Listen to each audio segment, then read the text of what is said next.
guest today is Tony Simerman, CEO and Creative Director of KNUCKLEBONZ. KNUCKLEBONZ is a high-end collectible of rock and roll, heavy metal, legend memorabilia. Tony's here today to talk about the company, the production of the products. We're even going to take a walk down his heavy metal history and find out about his fly-on-the-wall experiences as a kid in the 70s, watching some of the greatest rock and roll arena shows. Tony, welcome to Metal Mayhem ROC. What's up, fellas? Nice to see you. Things are good. Things are good. I'd like to introduce you to my co-host, goes by the name of Metal Walt. What's up, Tony? How are you? Good to meet you finally. Metal Walt, how are you? I'm good. So I will start this off by offering my congratulations. I see your company is celebrating 20 years in the business, correct? 20 years in a row. In a row. Well, that's good because I like to add that. Some say 20 years, but you started in 1984. So yeah. 20 years in a row. So, Tony, I have a little icebreaker for you, and I'm going to share my screen, and I want you to close your eyes. All right. All right. And I'm going to tell you when to open. Can I open my eyes now, Dad? The Tommy Boy moment. Go ahead, open your eyes. Oh, some old friends there. So this is in my heavy metal man cave or my home office because I work from home, and they're right up in the shelf above me over there. Yeah, that's a nice little spread of time there as far as KNUCKLEBONZ history. Yeah, they're early on. I was looking underneath. You had to get the dust off the bottom and serial numbers handwritten. It could be your print there. So like the old what's that guy that used to do the hair treatment guy? He's like, I'm not only the owner, I'm a client. It's kind of like that. Yeah, exactly. So wow. Anyway, I never even saw those. Those are good to see because we have the prototypes and we have everything, over 20 years, but all that stuff right there is in the vault. I haven't seen those statues in a minute. Yeah, it's funny when you go to your website. I mean, you search your products, none of them even come up. So they're like in the Hall of Fame, right?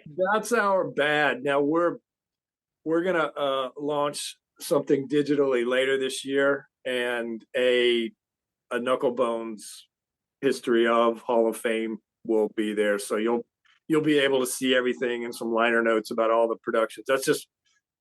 We're just so busy doing what we do and moving on to the next project. We have a bad habit of, build and move on. We got to do a better job because been doing a few different podcasts here recently, and that's come up in almost every one of them. Hey, I want to find out about the Neil Peart that you did in 2006, and where is it? And it's like, yeah, it's in the vault, and the only good pictures of it are a lot of times, what the collectors put up because our original stuff is down, so we need to do a better job with that.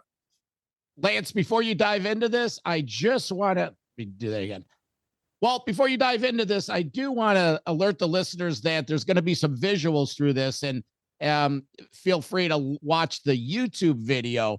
But what Walt had shared with Tony was a vintage potential Hall of Fame entry of a Lemmy, a Ted Nugent from the Cat Scratch Fever era, and it looked like a Ronnie James Dio. So that was great stuff.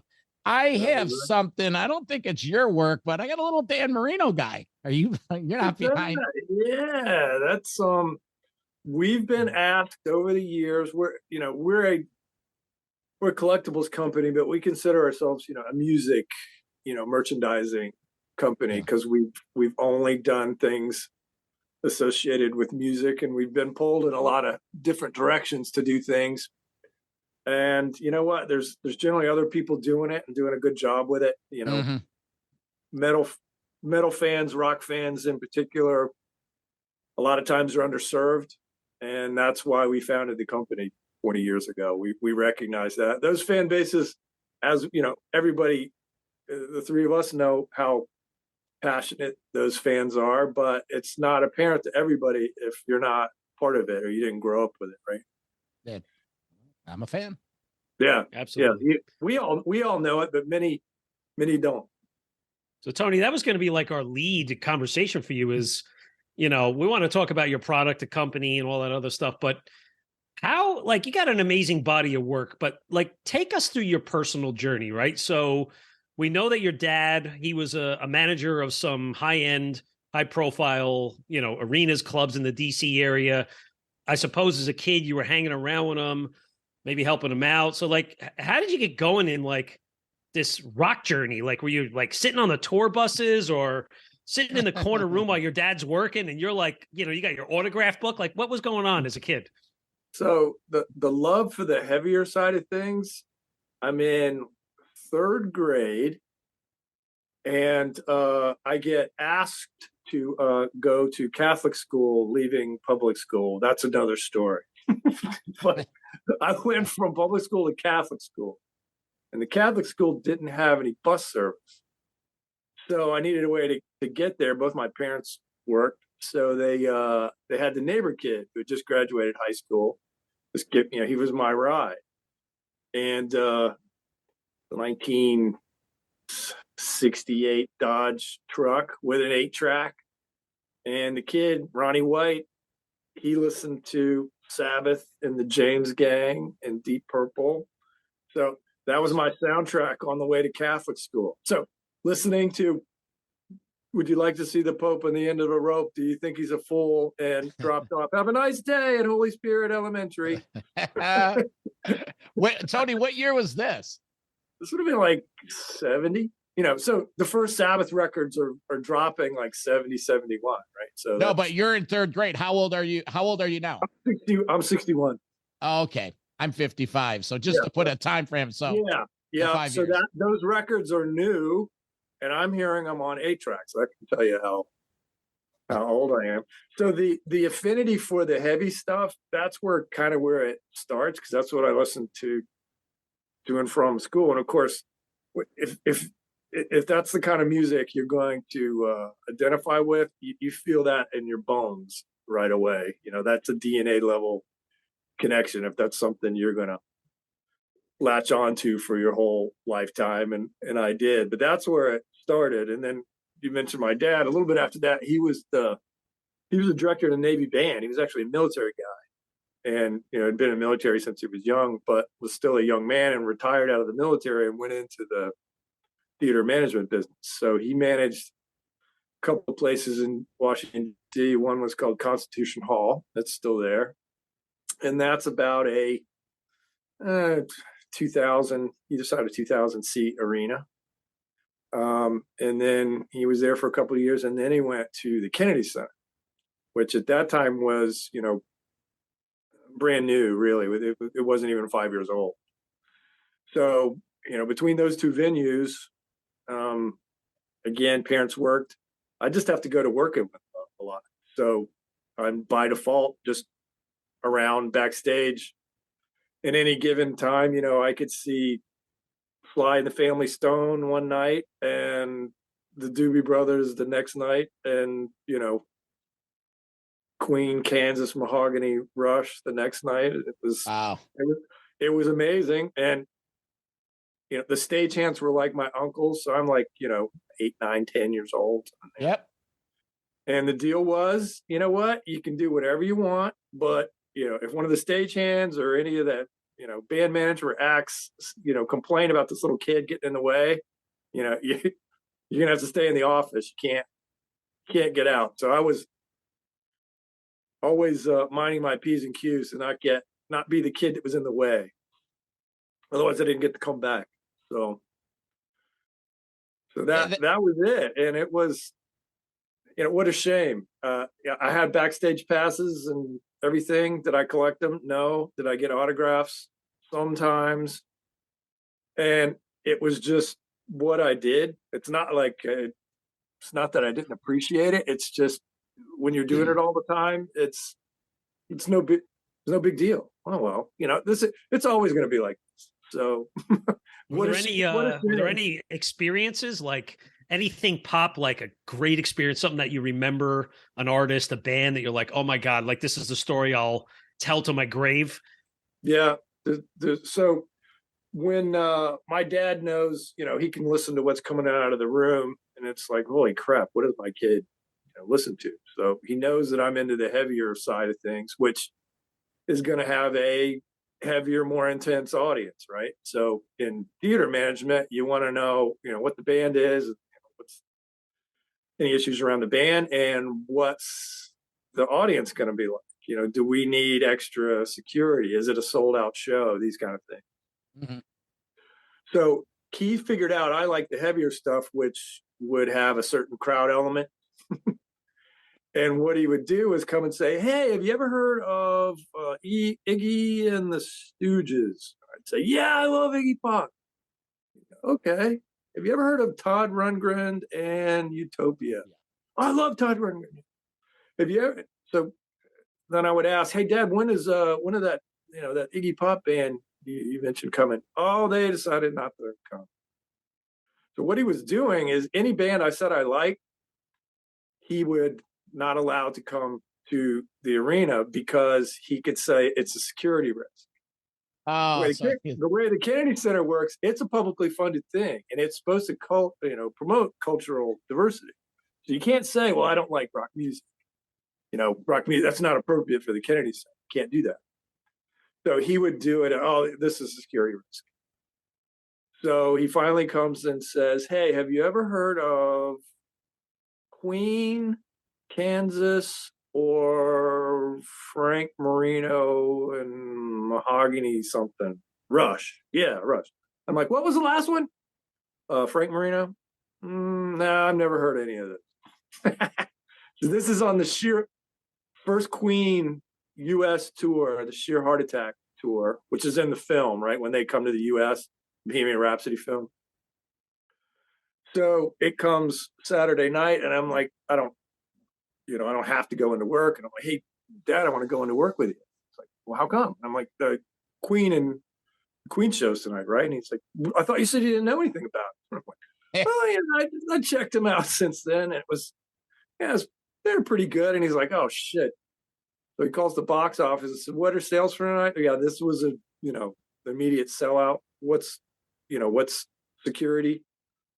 Oh, normal. And he's like, okay, call Park Police. It's a sold out show. The Kennedy Center has a huge open foyer. It's not like there's a gate you go through. Mm-hmm. Gate crashing in the 70s was a thing,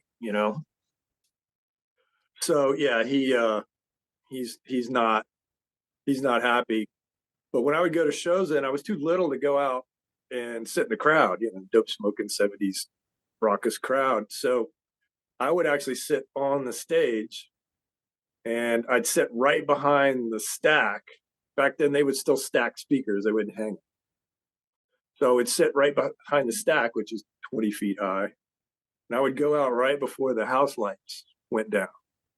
So in this case, Freddie and Brian are stage right, and they're at the big metal stage door, and the stagehand says, excuse me, fellas, and moves them out of the way, walks me out, sets the little chair down behind the stack. And the rule was, sit there, don't move until the stagehand comes and gets you. So the house lights are still up, and he's just done this, and the door's closing. I look back, and I can see Freddie and Brian looking like the door's closing, like, what the hell is this kid doing? Yeah. Put this kid on the stage. And then the house lights went down, and Queen came out on the Sheer Heart Attack tour. So yeah, that was a pinch me moment. Let me ask you, at an early age, you had to catch the rock and roll fever bug of when the lights go down and the crowd roars. Because to this day, I say, I'm a huge sports fan, everything, love entertainment, film. Just that moment when, you know what, you can see the stagehands have cleared and it starts to buzz, and you're like, shit, the house lights are getting ready to go down. And when they, that moment and that energy, I'm getting the hairs on my arms are sticking up right now. Me too, Tony. That's the buzz, and you can always tell. You're sitting there because I grew up. My first show was 1980, and you remember, you see, like you said, the stagehands are wrestling around, and then they start tightening things up, and then you see the light guys get in position. It's like, here we go, and Yeah, and you just look back if you want to know. Look back at the board at the back of the house when the guys at the board turn on their lights to light the board. You know, shit's getting ready to hit the fan. It's usually like a little flashlight. You see a flashlight. Yeah, they're like, they gotta make sure. Okay, gotta get oriented on the board. It's gonna get dark. How big were these venues? What were the caps on the rooms? Kennedy Center, the concert hall is the biggest of the 3 halls in Kennedy Center. I think it's 2,500 people. General admission? They're theaters, you know, they're theater/concert hall. So between 2,000 and 3,000 seats, I think. And that's reserved seating. Yes, all reserved seating. At that point, unless you were at a club, there was, you know, at those venues, you weren't supposed to move around, and they had the guys in the big yellow jackets to make sure that if you were trying to have fun, that they were going to mess it up. What about when you were involved with the Capitol Center? Wasn't that a hockey rink? Now the Capitol Center, so he didn't manage the Capitol Center, but all of the theater managers were all friends and knew each other, and they would comp each other. So the Capitol Center, the director of the Washington Capitals, would call my dad, and he'd get seats for himself and the players. My dad would comp him, and then if I ever wanted to go to the Capitol Center, that was comped. So don't hate me. So I not only got to go and get an amazing seat and do all that stuff, it didn't cost anything. Well, by the time the Capitol Center era came, were you still sitting on the side of the stage in a chair? No, yeah, I know. I could, you know, Capitol Center comes, I'm like 13 or 14. Yeah. So I could go with a cousin, or, you know, that was okay. But yeah, that's for a sold out arena show, that's 18 to 20,000. That's a big place. So that's obviously much different gear. And the bands, you know, some of the bands that, you know, played Constitution Hall and Kennedy Center originally, you know, go and headline. You know, Frank Marino, you know, later headlines. There, people forget, you know, Frank Marino, Mahogany Rush, you know, they closed Cal Jam too. They were huge. Canadian. In the late 70s. Canadian. The Canadian guitar god. Still one of my favorites. We contacted Frank, and he's gotten back to us, and he's just respectfully declined. He's a super private guy, and he's a little shy about the whole thing. Never done much merchandising, and was very nice. It works amazing, and it's not for me. So someday we'll make that one happen. Tony, that was going to be one of my questions later on, but since you're there, like the creative process, like how do you do your market research? You know, you go out there, I mean, you got to like the bands, but there's got to be trends. Like I noticed, you know, you have a lot of, let's say, paraphernalia on Ghost, who's a hot topic. I see you have Death out there, who's maybe a little bit of a lower profile band. But how do you do your market research? Yeah, you can see Scream Bloody Gore and Chuck right off my side here over this way. They're right there. Yeah. It's some of that you have a hunch. You know, you can look at a social media profile and, you know, is there something recently in the news? You know, like, you know, Soundgarden just announced they've sorted things out with the Cornell estate. There's going to be new music there, you know. Something like that might drive it. But yeah, you know, activity on social media, audience, listenership on Spotify, just things that you can look at and empirically say, okay, you know, the audience is here. And then you look and say, what's been done? In a lot of cases, you know, something hasn't been done. And that's our MO right there. We look for the things that are underserved. I mean, we've worked with the Beatles and Jimi Hendrix and Lennon's and all that stuff. But, you know, we're the only company that's going to take a shot on Candlemass. Candlemass. I love it. Epicus, Doomicus. Yep. So that's picked up on that one. And we're a business. We have to make money. And we say we can make more money. We can't make more time. But we're always looking for that underserved hard rock metal audience that hasn't had something made for them. And, we typically do really well with that. Do you have go ahead, Lance? No, I was going to say, who would you consider your competition? Like, who's the threat in your market? I don't know. Nobody's smart enough or dumb enough so far to really focus on music. Because there are other companies that do what you do, but a lot of them are, they're plastic. Like, I'm not saying they're bad products, but they're, the detail on your stuff is, there's top class. There's high end. What we do is a collectible statuary. So it's a fine arts production piece. It's handmade molds. Parts are cast by hand, pulled out by hand, cleaned. Nothing mass produced, and we're never going to make 3,000 of anything. And we don't rely on the Walmarts and the Targets and places like that. We're really a direct-to-consumer company. Yeah.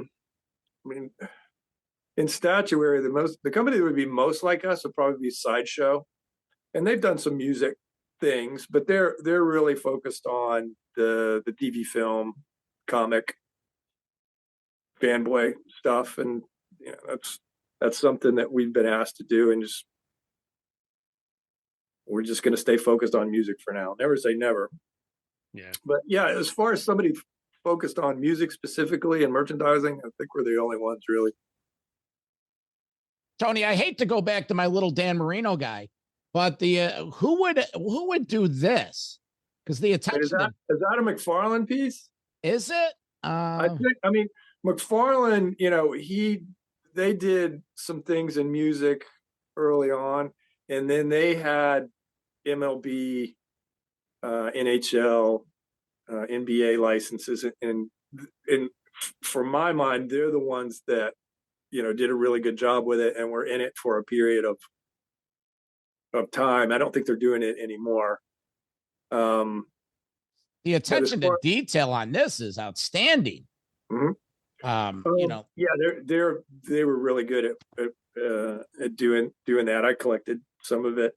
The sports license, everything we do is officially licensed. We've never done anything that's not working directly with the band or management, and we won't. Yeah.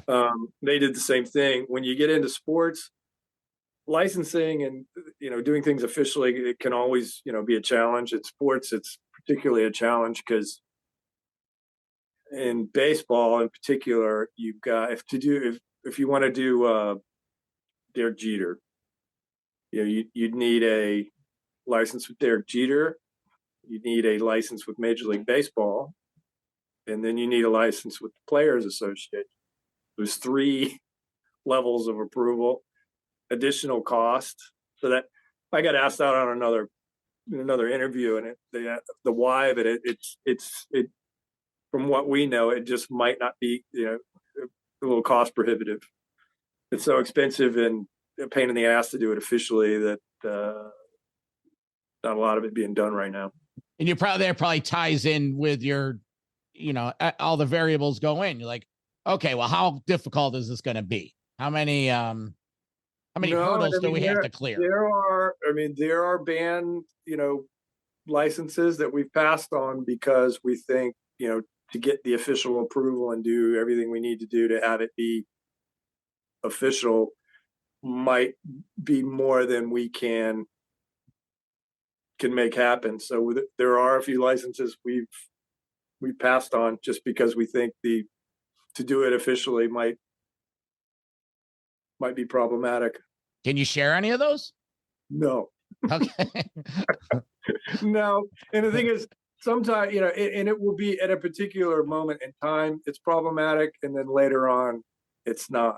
If we wanted to do something with Motley Crue today and do the original lineup, there might be some issues. Right? So, but we worked with the Crew, 5 years ago, and it was fine.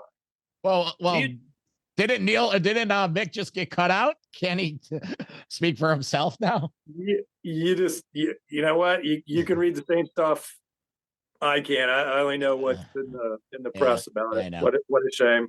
I'm joking, bud. I know. Yeah.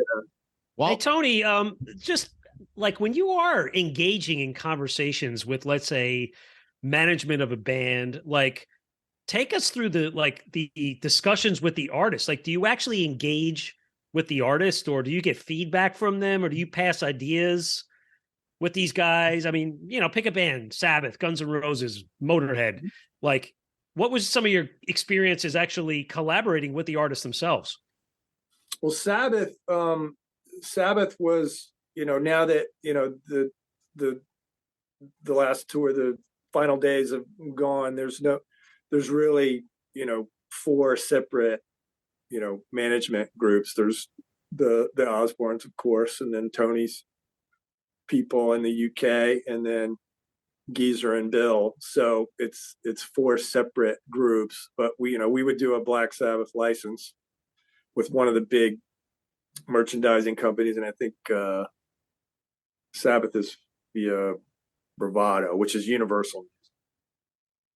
So that's where the agreement comes from. But then when the work's happening, all of those camps need to be consulted, and we, in the Sabbath case, we just said we want to do 1975, which is right back there, the Sabotage era. For me, they're at their peak there, so I just picked that because I just think that's when they're the most powerful.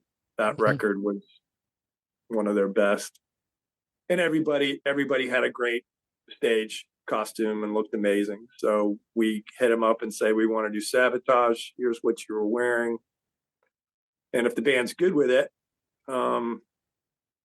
there's of course photos. What we really look for is I like to find video when it exists. Yeah, there we go.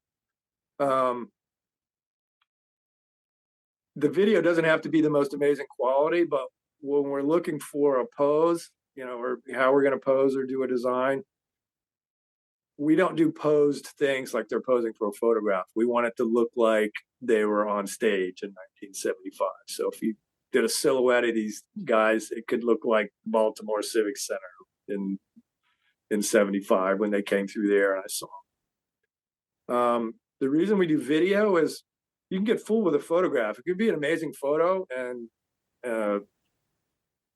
a performer's doing something, that's cool, but it could just be an oddball moment. It's not something that if you were to see them, that you would see them do a lot. Oh, you're looking for a trademark move. I'm looking for signature things that they do. So if I gave you a silhouette of any particular performer, you would know who it was. An Angus Duck Walk, an Eddie Flying V. Right. Yeah. Right. So video helps us do that. Photographs we can get full. Now we still use photographs. Obviously, we need pictures from all different angles to be able to sculpt a portrait. But that those are the basics. But yeah, video when it exists, we like to do that because it confirms, hey, this is an iconic moment that you would have seen if you saw the band back in the day. Before Lance goes further with his visuals, Eddie Van Halen, I got a little Eddie Van Halen Frankenstrat. Obviously, this isn't your work. You ever try working with the original Van Halen era? Like a nice fair warning? Oh my God, that'd be there great. Was never, since KNUCKLEBONZ was founded in 2003, and there was no such thing as Van Halen management at that time. It was the brothers, or maybe Eddie and Dave and everybody else. But a couple of years afterward, we found it, and we've done Randy Rhoads and Slash, and we're getting ready to do Zach Wild. We got the contact info for Eddie's management, and we reached out to Ed, and they got right back to us, and we're very polite to say this stuff looks great. This is just not something Ed wants to do right now. So every year, about this time, I would find out who Ed's management was and contact him, and usually get the polite no thank you. But a little over, and this is 10 plus years ago, I've done the yearly, hey, would you consider working with us, and got the polite no. And I got an email out of the blue from this really weird AOL account, pagemeester@aol.com. And it says, hey, this is Eddie. I just fired my management. I see there's this collectibles thing you want to do. I never heard about it. Can you please call me? So I'm thinking, this is a really great troll job from one of my friends. So there's a phone number in there. I'm like, this is where you want to, all right, I'll play along. And I call the number, and I still have it in my cell phone, Eddie Van Halen's cell phone number. And I call him, and it's a voicemail, and I'm like, and they've done a really good job. That actually sounded like Eddie Van Halen. And about 10 minutes later, the phone rings, and it's like, hey, this is Ed. Sorry, my man, tell me about this. My manager didn't show it to me. So I explained what we did and what we wanted to do. And he's like, okay, that actually sounds pretty cool. And this was right before Thanksgiving. And he said, Wolfie's coming in town, and, can we do this after the holidays? And I said, of course. So after the holidays, I ring him up and leave a message, and leave a second message, and he's got new management. We go to them, and it came back, okay, well, Ed's says thanks, but he's going to respectfully decline. So I'm like, oh, that's cool. So it's almost 2 years ago now. We get a call from Ed's new attorney. He used to be the head lead counsel at Fender Guitar. So he knew Ed from the Charvel deals and stuff there with that company. And he says, I'm representing Ed. We're circling back on this collectibles thing. He'd like to do it. Would you still consider it? I'm like, yeah, we're still interested. So we started working on it and got to the final approval stages, and worked with a guy named Matt Brock, his longtime guitar tech and business assistant guy. Yeah. And got to the very end, and Ed passed away, sadly, right when we were getting to the end of it. And then now all the business changes because Ed's gone. So it's just sitting there. It's ready to go. It's 1977. He's got on the white sparkly shirt, the maroon pants, the white shoes, the white Frankenstrat, the big rig behind him, the speaker bomb. So it's like if you saw the first tour that they went out with Sabbath. Yeah. The first US tour, it would have been like you were there for that. He's on one knee, mouth open, tapping. Yeah, you have you have prototypes of this, Tony? Finished. It's in the vault.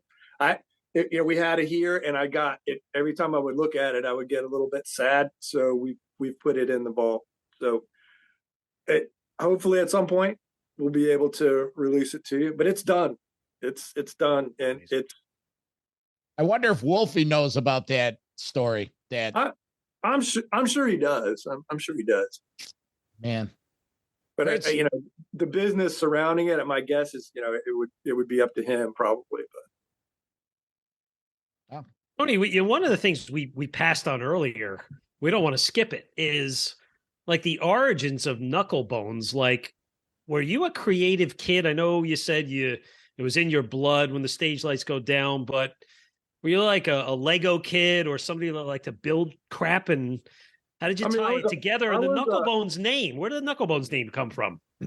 So KNUCKLEBONZ name is, I wanted, it's bone crunching metal. KNUCKLEBONZ was the nickname of this little, we're not even sure, it wasn't a bear or a dog. It was this little odd, pitiful little stuffed animal that had its head was hanging on by a string and his arm was off. He had one eye. But it was so fragile. My grandmother would give it to me when it was bedtime. And it would be like, oh, you have to be careful.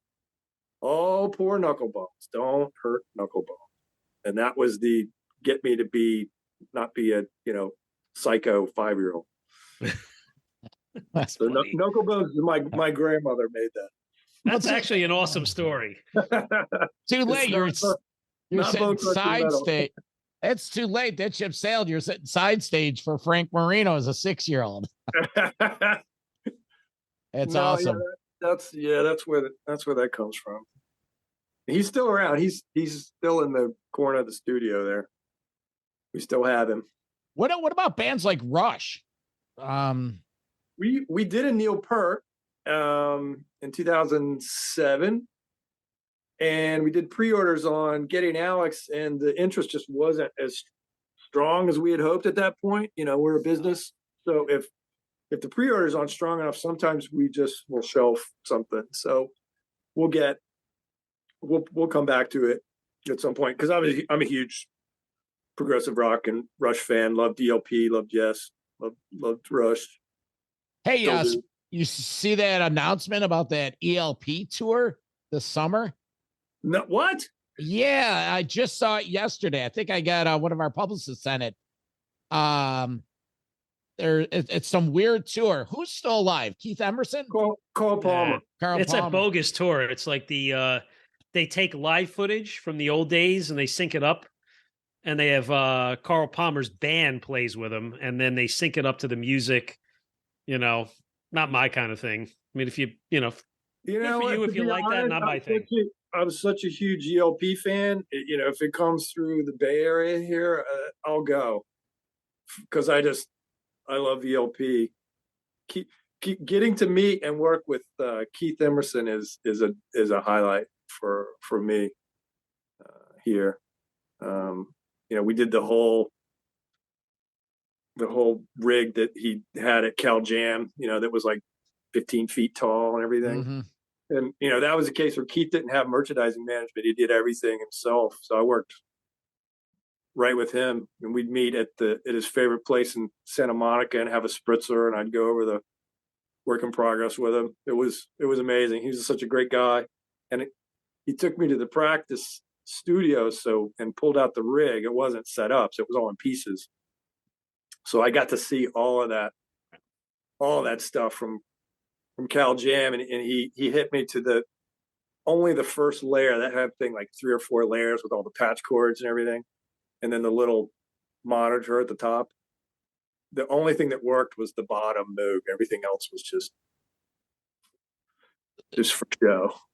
I'm like, I kind of wish you didn't tell me that. Yeah. Well, unlike those Grateful Dead walls of sound. Remember when the band used to tour with that, the wall of sound? Was that real or was that fake? Probably not. But I mean, Kiss would tell you in the day when they went out, you know, a working Marshall cabinet's expensive, and they'd have their back line, and then they'd have like 2 more rows of it, and there was nothing in it. It was just a cabinet, and they'd have to instruct the light guys to do not shoot the back of the stage, because it would shoot right through it, and you could see that there was nothing in there. Well, it's like with the old Van Halen stages. You know, you had all those amps, but that's exactly what the imagery that makes KNUCKLEBONZ just great, because we are relying on the imagery of yesteryear, of how it used to be, how we used to get an album and stare at it and look at it and associate it. Now you got a thumbnail, and how disheartening is that? I mean, so the advent of digital music, you can say there's a positive and negative for that, but the absolute negative is just what you hit on there. You know, album art is sometimes how we discovered bands, and it was the most revered thing, and you didn't have MTV yet, and you'd get a new record. What was better than getting a new record and dropping the needle on that sucker and putting on the headphones, and then just going over and looking for the hidden message and whatever you could see, and you would stare at it for hours on end, looking for the thing that you missed or whatever. But it was something you did. You generally didn't have, you know, I didn't have a lot of information, you know. ELP, Brain Salad Surgery, I bought because of the Giger painting. Yeah. I bought the first Kiss record because of the makeup on the album covers. Iron Maiden, the imagery. Bunch of records like that. Yeah, Maiden was a friend had that one, so I didn't actually go to the record store and see see Eddie, but there was plenty of that. But so yeah, we're losing album art. That was, I mean, that's a big bummer. And the whole marriage of visuals with, the stage production and what artists look like, how they dressed, what the album art was. And then we had maybe 3 magazines that we gave a shit about: Circus, Cream, and Hit Parade. That was it. Rolling Stone. I was too damn dumb to read Rolling Stone. And then Kerrang came around from Kerrang later, yeah, and they're still at it. They do a great job. But that was hard to read. The American mags, they were dummied down, and then you find out later they're like ghostwriters, and the dumber the better. Keep it simple for me. I wanted cool pictures. I wanted to know, hey, what's the band up to, and I didn't want my views on life manipulated. This is a fun little story. A couple of weeks ago, we were down at Rockin' Pod in Nashville, and we interviewed Metal Dave Glessner. He's Talk Louder podcast, but he wrote for Metal Edge back in the day with Jerry Miller and Paul Gargano, that crew. And oh my God, Tony, we spent a half hour just geeking out talking about this, and it was like, it was great. That's the fun thing. And we've still got it. It's as important, if not more important than ever. And we've got 50 years of it. That's never going to change. But people will come up to it and say, well, KNUCKLEBONZ has a limited lifespan.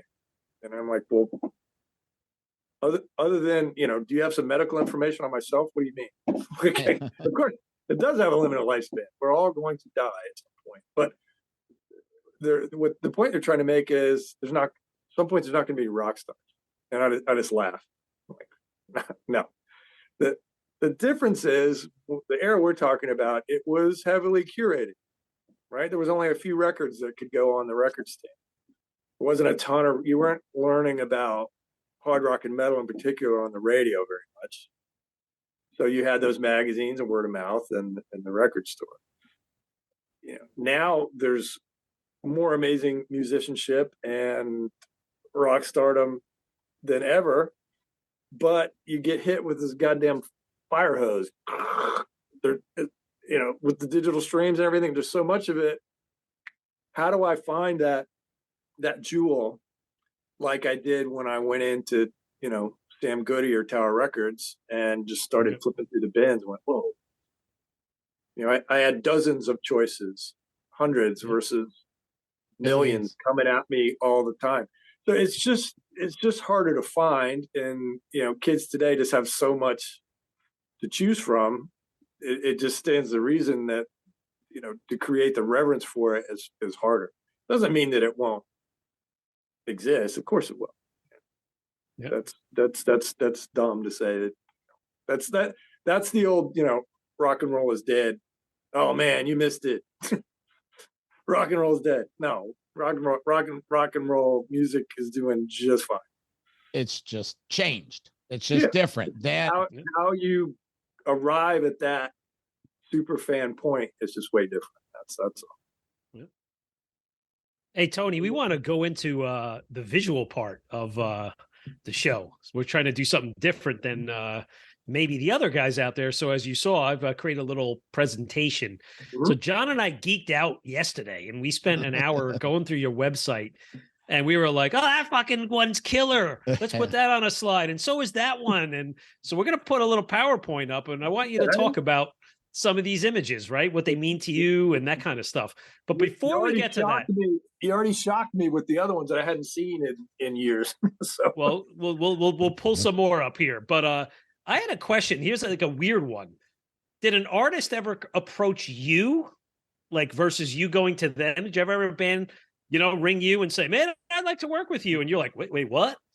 I mean, today, that's how most of it happens. We really don't do any outbound licensing anymore. We've been at it long enough and we're unique enough. If someone's interested in the high-end category, we get a lot of inbound things now. 20 years ago, that was the complete opposite. Any bands like maybe on the horizon that you'd be like, Oh, here's something you could throw us a nugget. Maybe it's not even in a prototype, but maybe just in your ideation stage. Mm-hmm.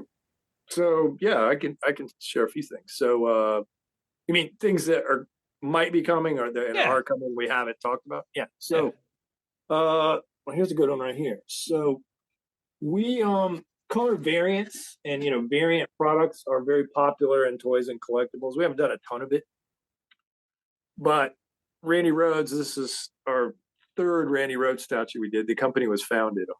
So this right here, we're going to do 2 color variants on it. The Rhoads estate just approved them.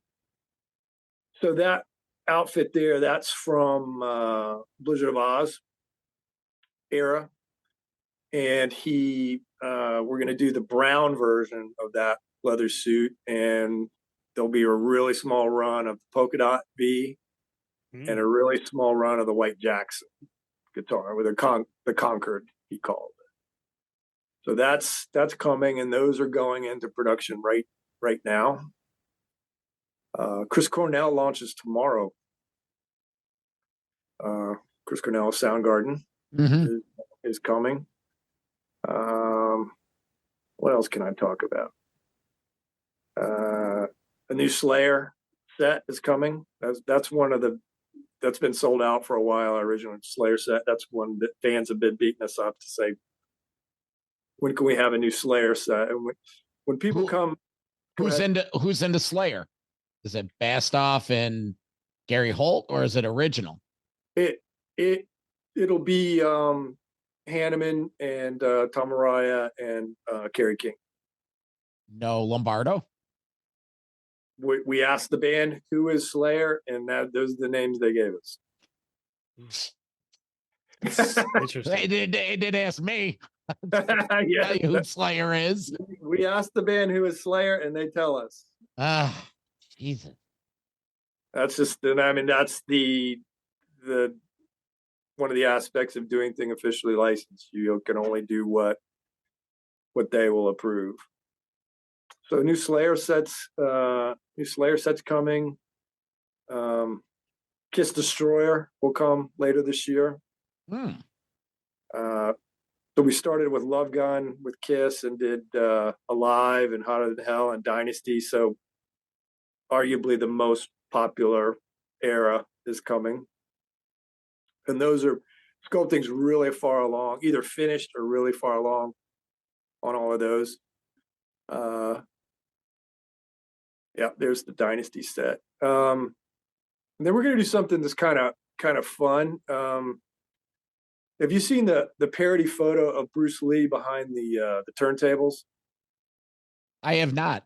No, I don't know that one. You guys got the internet up there. Do a search, Bruce Lee DJ Dragon. You got that, Walt? Yep. And you will see a black and white photo. Someone's taking a picture of Bruce doing some of his Jeet Kune Do stuff, and it just the pose he's in, it looks like he's spinning turntables. So we've done, it's called DJ Dragon. So it's still music. We're stretching things a little bit, but it's still going to be a guy involved in music. In this case, it's going to be Bruce Lee. That I think it's in one of the Avengers movies. Tony Stark is wearing the shirt when they're in the labs talking about how they're going to combat evil. So it's Tony Stark is wearing the shirt in the movie, and that it blew up. Listeners, we have a screen up here, and he's referring to the parody photo, DJ Dragon. Looking at this Kiss Dynasty, that it wasn't a great musical era, but they look great there. Those are some awesome looking figurines with the color.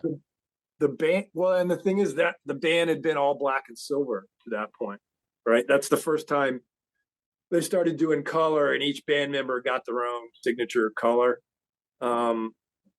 This is not the favorite era of the band at this point.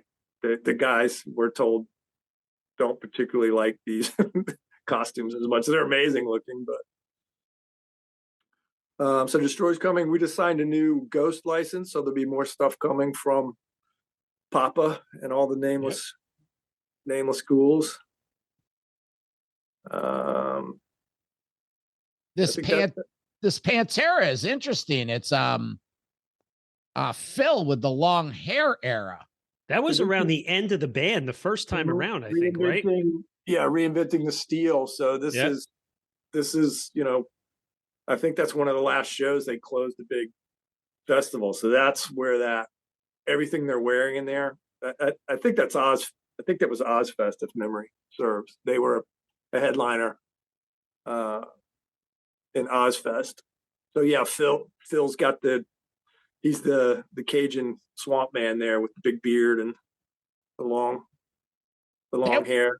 That was one of the talking points during pre-production. Walt and I were talking about was, how do you decide what to do? I mean, some are obvious, but like, does you and your staff have a sit down and, you know, majority wins on what you're going to do?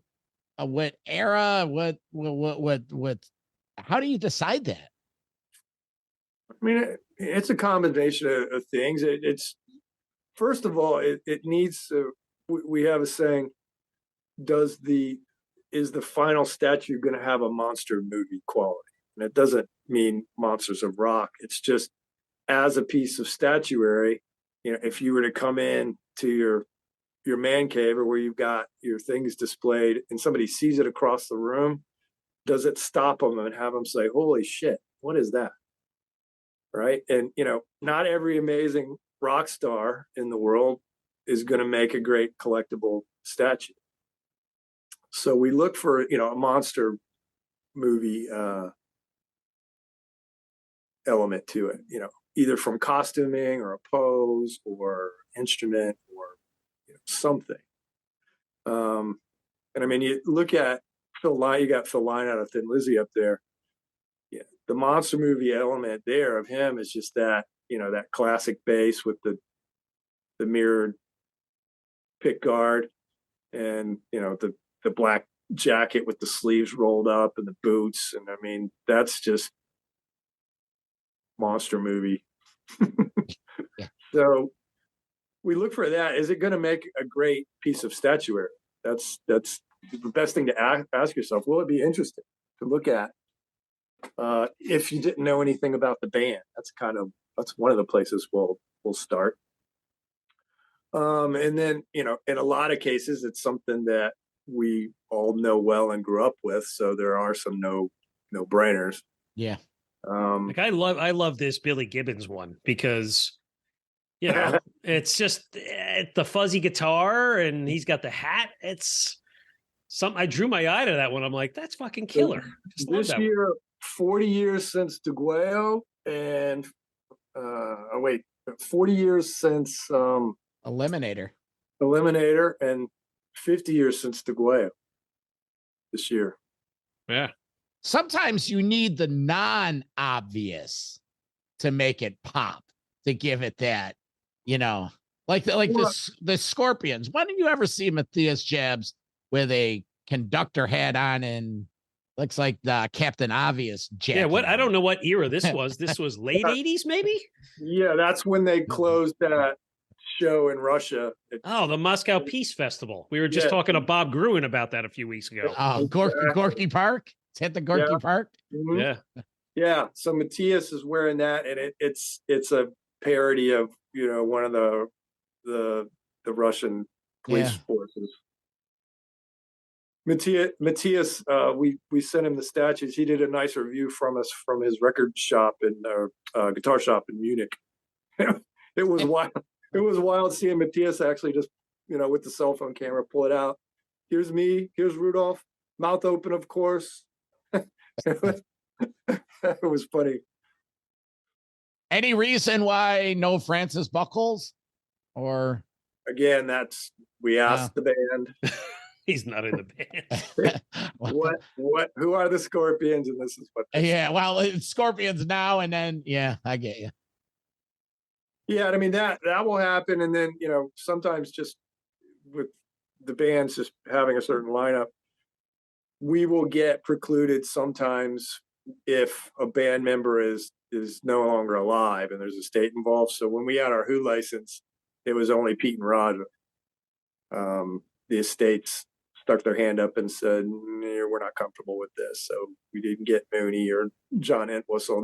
That's something that was a shame, because we had a really great design for Mooney where he's wrecked the drum kit and jumping over the kick drum in a crazed Mooney face. Yeah, well, that's him. That's him. Yeah. So, yeah, we've got some amazing stuff in the archive that was ready, and for the officially licensed reasons, just never made it out. But never say never. If you just said that I could be able to do the Guns N' Roses set, that we did, and have it be officially licensed with everybody on the same page, 10 years ago, I would have said, probably not going to happen. Well, you could have Tobias from Ghost. He'll keep you in business for the next 20 years with all the changes in his strategy. That stuff is just, the whole thing is so amazing. The fact his musicianship to go and just basically make a record and then come out and say, hire the band to play it, and the mythos that he's created behind Papa, it's just so badass, and so what I was looking for in the 70s. That's the kind of stuff that you would gravitate to. And you had Alice and Kiss and some others, but not a ton of it. There's a lot of that stuff now that's really cool. Maria Brink, and In This Moment, that stuff, the production value of that show when it opens, that's fucking heavy metal Broadway right there, man. And it's funny, I saw her once, talented singer, but she doesn't move. She just stands in one spot with dressing sexy, bloody. She has fans blowing all over the place, her hair, her skirt, fishnet stockings, and then she's got these dancers around her, and she just sings, doesn't move. Amazing. It's awesome. Right? Yeah. So that's something that we might do here before too long. So these were some that we saw that you probably, the Kiss ones, right? These are sold out. These are Hall of Famers, right? These had to be like early stage and totally killer ones, right? Yeah. So, and look at the Hotter Than Hell, Gene with that skull and crossbones, shirt, that he only wore that for a little bit, before the costume changes. Yeah, that's that Mike Douglas era. Yeah. So with the what was her name? Dodie, whatever, had busted his balls about being a nice kid from Queens, which is that's exactly who they are. I gotta ask, the Alive one. I know Paul's always kept himself in shape.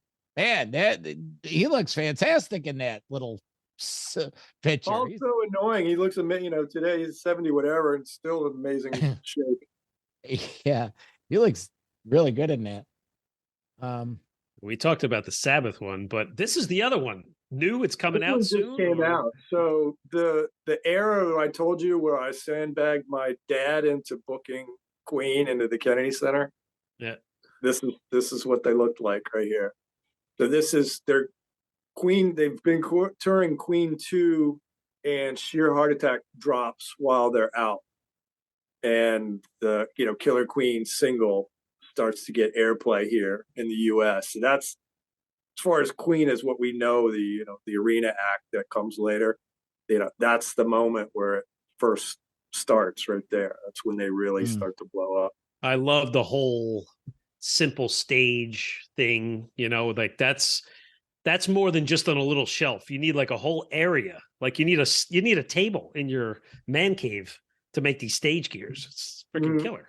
Yeah, so that whole thing is how big is that? Those are at scale. That's behind me. We found those lights. Those are used in museum and jewelry displays. So they're amazing, and I can actually put little gels on them like you do Lecos, and they don't generate any heat, which is good because that truss is not metal. It's a plastic. We made all that here. But, that's something, if we throw it on the stage and we want to try real hard, we can, shoot it low and shoot the back of the truss and the lights. And if you're just looking through the portfolio photos and you don't know what you're looking at, you'll just go through and say, oh, I've never seen that picture of Freddie. You won't know, it's a statue in some cases. Tony, I just came up with a great creative idea for your company. I think you need to get one of those mobile vans, big wagons, and a Knucklebones on the outside, and you need to make a traveling museum. You take all these things, and then you bring it to places like all the summer shed package tours. Pay a small fee, you come in and you go through your museum, and you have all this stuff on display. Are you guys available? If we get the van, could you do that? Yeah. Hey, I'm self-employed. I'll put a crew together. We'll provide the van and the stuff. I just don't want to do the travel.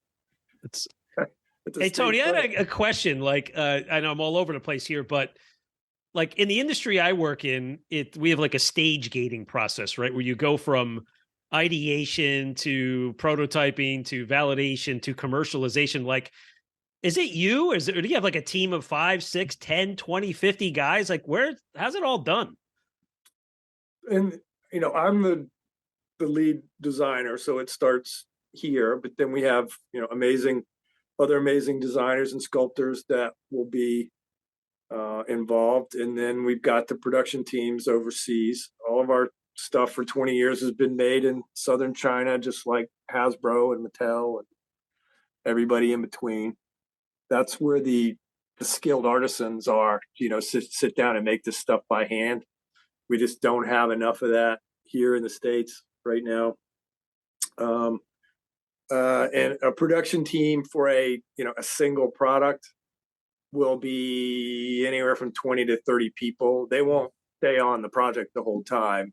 The mold the statue's done. We get the original parts cast. The mold makers make the production molds, and they hand off to the finishing team, and they take the rough statue out and clean it, get it ready for priming and painting. And then the paint team will be split up to where there's, primary color painters, down to, it's typically 1 or 2 painters that will do a portrait if it's a realistic thing, like Witchy Poo there, Black Sabbath Witch. There is typically an artist sitting down and painting that portrait. But yeah, 20 to 30 people will work on a production at any given time, and then we got to get it in a package safely and get it to fans around the world. So that we got to do import export. Everything comes here to the U.S. first, and then goes out to the rest of the world. Our warehouse is in the east. We just moved it from the west to the east into Memphis. So that's where everything comes from. That's the little known thoughts about how the whole product comes together. Yeah. It's like what happens behind the snes, right? Where nobody thinks about that, right? Yeah. And why certain things have to be the price point on certain things, right? It's a business. You have to make profit. You have to cover your overhead and your costs. Yeah, we're a manufacturing business, ultimately. Right. It's officially licensed. Well, Tony, I am adept in alliance management, contractual negotiations, and project management. So Okay. if you're ever up for, all of that comes into play at some point. If you're ever looking for a guy, it's like, just hit me up. We need help. We need help. But hey, Tony, this Pink Floyd one in the corner, that draw our eye, the Dark Side of the Moon. Like, what is that? Is that like a roving visual? That's what that is, from early 75. So 50 years of Dark Side of the Moon this year. So they released Dark Side of the Moon, or they start playing it in 74, I believe, and then release it and then start touring it in 75. And they had Ian Ames make those animated films that coincide with the whole track. Mhm. and they built the circular screen that you see there with the lights around it, and the nickname Floyd has for him is Mr. Screen. So from that time forward, Pink Floyd has always had that, in the center of the stage. Yeah. So that's a resin statue. The lights don't work. That's just a visual representation of what you would see at a moment on the stage. But that particular series is what we call On Tour. So we have Rock Icons, which is the realistic, moments of, live performance pieces. And then we have what's called 3D vinyl, which is anything that's inspired by album art, which are the things on the right there. So you can see Blackout. And then we have On Tour, which is anything that's a tour piece. So if you want to flip the camera around to me, I've actually got Blackout right here. I'll flip it around for you so you can get a better sense of what it is. So, Oh my God. Wow. So this came about because we had been in business for, maybe a decade, and we would hear from fans and that, this stuff's amazing. It's really cool. I'm a huge fan of this band, but I would never buy any of the stuff. We're like, well, wait a minute. I was with you right up until the end where you said you love everything, you're not gonna buy it. Why not? And they said, I'm just not into the statue category. I never bought a bobblehead or an action figure or a statue. I've never bought anything like that, and I never will. So we thought we need to figure out something for that fan. So we just started to kick it around and say, okay, what will every fan do? Every fan loved album art. We talked about, the reverence we had for it. And everybody wears a t-shirt with the album on it. So we thought, why don't we make statuary based on the album? And in this case, this is a 12 by 12 that you can actually wall mount. So if you're not a person that's into that kind of thing, you might not have even a place to display it. So we gave him a chance to put it on the wall, like you would a gold record or anything, and that got it out of the way. So that was the idea for 3D vinyl. So those are the three product lines we've got now, and each one is just trying to give underserved music fans something that somebody else might not think about or wouldn't bother to produce. We don't re-release anything. We never make more than 3,000 of anything we've ever done. In Blackout's case there, that was released in 1982. So the edition number's 1982 on that, smaller. So for 20 years, we will say, hey, what do you want to see? And fans will say, hey, I want the Jimmy Page Stormtrooper from 2009 or 8. And we have to say, we might do another Stormtrooper design, but 20 years, we've never re-released anything. And we won't. Because we appreciate the collectors that have been there and know the value of the things that we've created that they have, and we don't want to sully that by re-releasing something. That's not cool. So we won't do it. So as a result, on the secondary market, our things can be very, very expensive, but we don't participate in that. The fans decide what the value of something is. In that case, we don't. Man, it's just awesome, Tony, all this stuff. What's the best way of finding it? What's your socials? Knucklebones.com, and typically all the socials, if you just type in knuckle like your hand, BONZ, all one word, you'll find us. And listeners, we do have, once this episode airs for 2 weeks, we have a 10% off code, 5PCK2023, and it will be on the show notes, and we'll share it on all our platforms. Walt, I'll let you. Yeah, I guess the last slide, Tony, was on your beverage series, like what I'm sharing here. So you're expanding your horizons there. I love the Cliff Burton Cliff-A-Mall IPA. It's Cliff-A-Mall IPA. That was a one-day sellout. So we thought, okay, we like music, we like beer. why don't we try to do some of the same things, that we do around the collectible series in beer? And we've made some really cool beers, and fans really enjoy them. The unfortunate thing is the beer and liquor laws that were written by the mob attorneys and advocates after the fall of Prohibition. The things that we can do direct to consumer and all the cool stuff and marketing and interesting things, most of the time we can't do any of it because of just that it's such a controlled thing. We can't sell direct to consumer. We have to go through a distributor. We can't sell directly to a store. We have to go through a distributor. It's so a lot of what we hope for that is prohibited just by the way the laws are today. Now that supposedly Amazon is going to get into the business, and those guys, they might change something. It'll take somebody of that size, but it's been a little frustrating that, we can't easily get the product to people around the world like we do the collectibles, just because it's such a controlled thing. Still pretty cool though. It just lends itself to the whole portfolio. Very cool. The product side's great. Just the too many friggin' rules. Yeah. Well, I would like to know how many people actually open it up and drink it. Isn't it a collectible thing?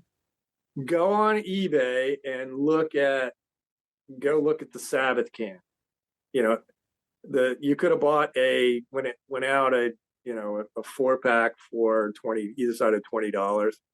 A single can, because it's sold out now, will be like $30 or $40. I'm like, what? We're doing it all wrong. We should have just made the beer, poured it out, and that would have been a better business. Yeah. But no, the collectible aspect that's absolutely there. So all the assumptions we made as far as what fans might like, we were right on. It's just the business surrounding it is so locked down. It makes it tough. No, what I was getting at was, don't even put beer in it. If people aren't really opening it up and drinking it, I got a 4-pack of this Gene Simmons soda. I've never tried it. It's just, it's set up. No, I'd say there's, we don't have any data to say it, but we know there are people that the person that does that is the same person that buys 2 of everything that we do. One to show, one to go is the saying. But hardcore super fan collectors, something limited like what we do, will buy 2 of them and they'll display one, and then they'll put one in their archive and may decide to sell it on the secondary, later. Well, that goes back to the beginning of the interview when we were talking about Circus and Hip Raider. I used to buy 2 of them. Yeah, one to cut up and put in my locker on the wall, and one went in a box somewhere, and you still got it. Yeah. Oh my God, I do. I don't have them all, but so. Well, Tony, but funny note to end it on the blackout. For me personally, I'll never forget it. It was the day after Donald Trump won the nomination for president a few years ago. I slammed my car door against my head, rushing. And I had blood coming out of my eye. My wife is like, you got to go to the hospital. I fought it. I finally went with my son. And sure enough, what do? They stitch me up above the eye and they put me the bandage around my head just like that. So what did I do? I came home and I told my son, I said, get your phone out. And I put 2 forks in my eyes and I closed my eyes. And I have a picture of that somewhere. I got to dig it out and find it. I made a bookmarker out of it. The only thing missing is the mustache. But it looks exactly like it. Send that to us. We'll put it up on our socials next to Black. I will. I'll find it. I have it somewhere. Metal Wall, living the dream. Living the dream with 2 less forks in his cutlery drawer. That's awesome.